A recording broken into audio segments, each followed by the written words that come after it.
Atenção! Vai começar agora uma teleaula de ensaios de materiais do curso profissionalizante. Este módulo tem um total de 25 aulas. Hoje, você vai assistir a teleaula número 24. Bons estudos!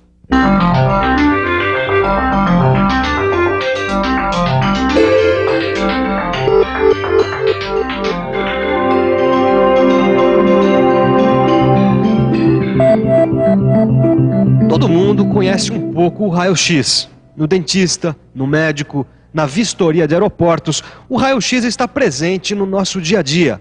Agora, quem assistiu à última teleaula sabe que o raio-x e o raio-gama são radiações eletromagnéticas que também são usadas no ramo da metalmecânica. Hoje, você vai aprender muito mais. Na teleaula de hoje, você vai conhecer mais um pouco sobre o ensaio por raio-x. Vai conhecer os equipamentos usados no ensaio e vai ver como o ensaio é executado. É muito importante a gente conhecer o comportamento da fonte, da peça e do filme, que são os elementos envolvidos nesse ensaio. Então fique ligado, preste atenção, porque a nossa teleaula está começando.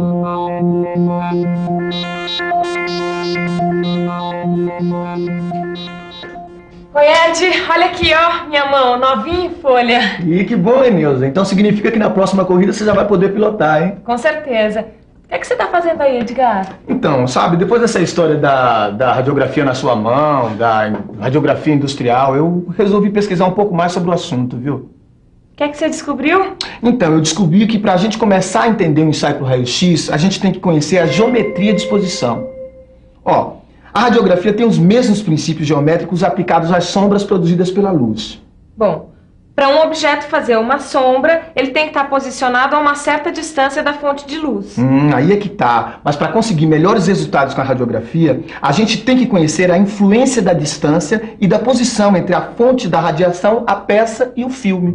A distância e a posição afetam a ampliação da imagem.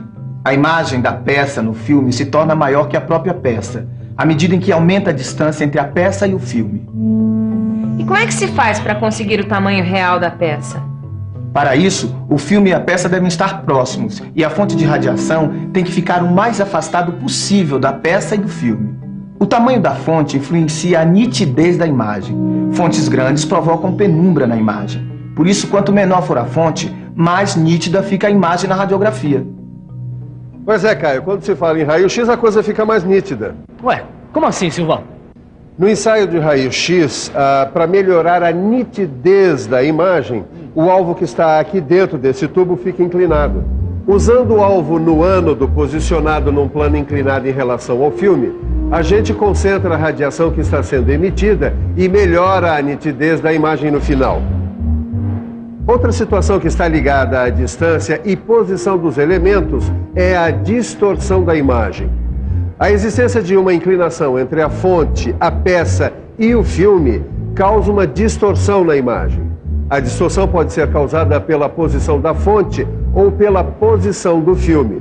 Por isso, a fonte emissora tem que estar o mais perpendicular possível em relação à base da peça e ao filme. Ô Silva, e pra que essa lanterna, hein? É que eu quero te mostrar uma coisa, vem cá. Olha aqui, Caio, eu estou segurando essa lanterna acesa a 1 metro de distância da superfície. Veja a área que ela ilumina. Pois bem, agora se eu me afastar e a distância atingir a 2 metros, quer dizer, se eu multiplicar a distância por 2, o nível de iluminação na superfície vai ser dividido por 4, ou seja, dividido por 2 ao quadrado, que representa o quadrado da distância entre a fonte de luz e a superfície. Pois bem, esse fenômeno tem um nome, é a lei do inverso do quadrado da distância. Assim como na luz visível, a intensidade com que um feixe de radiação atinge uma superfície é inversamente proporcional ao quadrado da distância entre esta superfície e o ponto de emissão. Aqui a gente vê uma fonte de radiação a uma distância d, emitindo certa quantidade de radiação I. A uma distância 2d, a quantidade de radiação por unidade de área é equivalente a 1/4 da anterior. Ô Silva, uma das unidades de medida de intensidade de radiação é o Coulomb por quilograma, certo?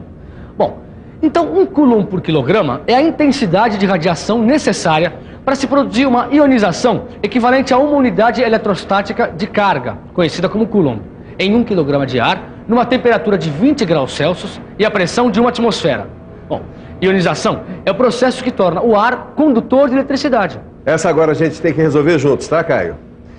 Um tubo de raio-x emite uma radiação que atinge a intensidade de 100 microcoulomb por quilograma à distância de 1 metro da fonte. Pois bem, se a distância for de 5 metros, qual vai ser a intensidade da radiação? Acho que agora a gente vai ter que pensar um pouco. Vamos pensar um pouco. Deixa eu ver. A lei do inverso do quadrado da distância estabelece esta relação matemática, onde a distância 1 é 1 metro, a intensidade de radiação 1 é 100 microcoulomb por quilograma, a distância 2 é 5 metros e o valor procurado é o I2. Substituindo as variáveis da fórmula pelos valores conhecidos, a gente descobre que a intensidade da fonte a 5 metros de distância é igual a 4 microcoulomb por quilograma. Esse lugar aqui é uma indústria que fabrica tubos e cilindros. É claro que essas peças não podem apresentar nenhuma falha. Por isso aqui nessa indústria o raio-x é muito usado. Olha, vamos dar uma palavrinha com o engenheiro Décio. Ele vai explicar pra gente por que o ensaio por raio-x é feito nesses tubos. Nós temos que garantir a qualidade da solda, pois estes tubos são muito solicitados quando em operação. E a forma de garantirmos essa qualidade é utilizando o ensaio radiográfico. Bom, agora vocês vão nos acompanhar porque a gente vai conhecer melhor o equipamento para ensaio de raio-x. Vamos lá, engenheiro? Vamos lá. Olha, esse é o equipamento de raio-x. Para conhecer os seus principais componentes, vamos conversar com o engenheiro Décio, que vai explicar para a gente quais são as partes básicas desse equipamento. Bom, esta parte azul é o suporte do equipamento feito em estrutura metálica. Este é o bunker, que pode ser em estrutura metálica de aço com revestimento em placas de chumbo ou, como neste caso, em concreto. Sua função é impedir o vazamento de radiação. Aqui a gente vê um suporte que apoia o conjunto que vai ser ensaiado. Dentro deste tubo de raio-x temos a ampola, o sistema de refrigeração e também o transformador para alta tensão. Um sistema de controle do equipamento e alimentação de energia da rede de energia elétrica. Neuza, você lembra do Coolidge? Não. Era alguém que corria de kart, Ed? Não, Neuza, o tubo de Coolidge é o coração do equipamento. É ele que produz o raio-x. Aqui a gente vê o aspecto externo do tubo, mas o que interessa mais é conhecer o equipamento por dentro. Veja que o cátodo é constituído por um filamento e pelo cone de focalização. E você sabe do que é feito esse filamento, Edgar? Ele é feito de tungstênio, que é um metal com alto ponto de fusão, ideal para resistir a altas temperaturas. O cone de focalização é feito de uma liga de ferro e níquel. Veja que ele envolve o filamento para concentrar a emissão do feixe eletrônico numa área restrita do ânodo. O alvo do ânodo também é feito de tungstênio. O vácuo do tubo protege os elementos contra a oxidação e proporciona isolamento elétrico. Por causa das altas temperaturas, há necessidade de um sistema de refrigeração para evitar danos aos componentes, principalmente no ânodo. O revestimento geralmente é feito de chumbo para reduzir a intensidade da radiação espalhada. Ele só tem uma abertura para que o raio-x saia na direção desejada.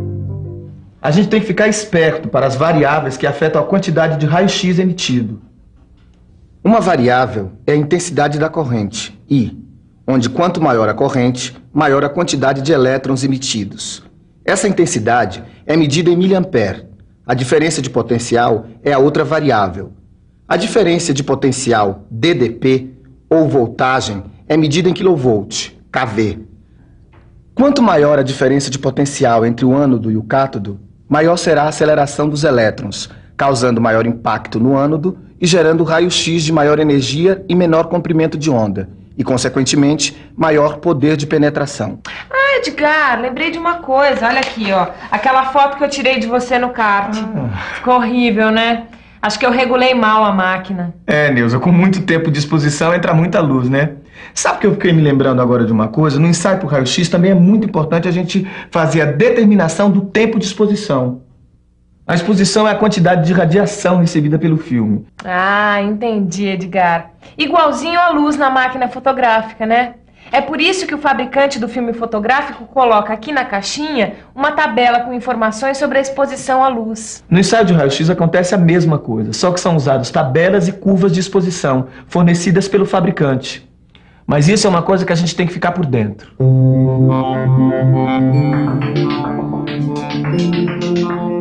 Os filmes radiográficos estão classificados em 4 tipos. Para facilitar a escolha, os fabricantes fornecem as curvas características de cada tipo de filme. A norma, a STM E94, relaciona o tipo de filme com a espessura do material, neste caso o aço, e com a voltagem do ensaio. O que é isso, hein, Silva? Isso aqui, Caio, é uma tela intensificadora. As telas intensificadoras são usadas para dar maior nitidez à radiografia e diminuir o tempo de exposição. Nós podemos chamá-las de ecrãs. E elas servem para evitar que as radiações que ultrapassem o filme reflitam de volta nele. Bom, eu acho que agora já está na hora da gente aprender um pouco o ensaio de solda por raio-x. Opa, finalmente um pouco de ação. Só que antes da ação, Sr. Caio, nós vamos fazer a inspeção. Pois muito bem, para ensaiar uma peça nós vamos usar um equipamento com capacidade de até 100 kV e 15 mA. Bom, essa é a curva do tempo de exposição fornecida para o nosso equipamento ali. Exatamente. Vamos ver o que ela nos diz. A espessura da chapa de aço que vamos ensaiar é de 10 milímetros. Considerando o reforço do cordão de solda, temos uma espessura total de 12,5 milímetros. O gráfico mostra que para esta espessura, a curva C com 100 kV deve ser tomada como base. Ligando o ponto em que a linha da espessura cruza com a curva C ao eixo do tempo, a gente descobre que o tempo de exposição deve ser de 10 minutos. Aqui do lado, a gente ainda tem outras informações como o tipo de filme, o tipo de material para o qual essa curva é válida, a corrente no tubo, a distância filme-foco, a densidade radiográfica a ser obtida, a espessura do ecrã e as condições de revelação. Para a nossa chapa de aço com 10 milímetros de espessura, totalizando 12,5 milímetros, com o reforço do cordão de solda, a gente tem que usar 100 kV e 10 minutos de tempo de exposição, além de obedecer, é claro, a todas as recomendações já vistas referentes à tabela. É isso aí. Agora é só ficar de olho no ensaio. Primeiro a gente tem que montar o chassi blindado de modo a não receber luz. No chassi são colocados a etiqueta de identificação, o filme e o ecrã. Essa operação tem que ser feita em câmara escura para não sensibilizar o filme. Agora a gente fez no claro para você ver melhor. Depois a gente tem que montar o sistema no bunker, que é o local onde fica alojado o tubo. A gente tem que colocar a peça e o chassi montado e regular a distância correta entre a fonte e o filme. Não podemos esquecer de colocar o IQI sobre a peça. A gente fecha a porta do bunker e regula o painel de controles. Depois de ligar o dispositivo de segurança, a gente liga a refrigeração do tubo de raio-x e dá o start. Decorrido o tempo determinado, a gente desliga a máquina e retira o chassi do bunker. Depois de revelada por processo químico, a chapa radiográfica vai passar pela verificação de qualidade. No negatoscópio, vamos verificar se a densidade está boa, se a imagem do IQI está nítida e se não existem arranhões ou manchas na radiografia obtida. O negatoscópio é essa caixa com vidro fosco com uma lâmpada fluorescente dentro. Ele serve para analisar a radiografia, facilitando a visão de possíveis descontinuidades para a confrontação com normas técnicas para aceitação. Como nesse caso a radiografia está aprovada, eu tenho que emitir um laudo de ensaio, que é um documento com um parecer técnico. Enquanto eu faço isso, que tal a revisão? E atenção, se liga aí que é a hora da revisão. Na teleaula de hoje você ficou por dentro da geometria da exposição e da lei do inverso do quadrado da distância. Conheceu alguns equipamentos para o ensaio de raio-x e viu como se determina o tempo de exposição. Finalmente, viu como é feito o ensaio de solda por raio-x. Revise tudo o que você aprendeu hoje e resolva os exercícios. E até a próxima teleaula!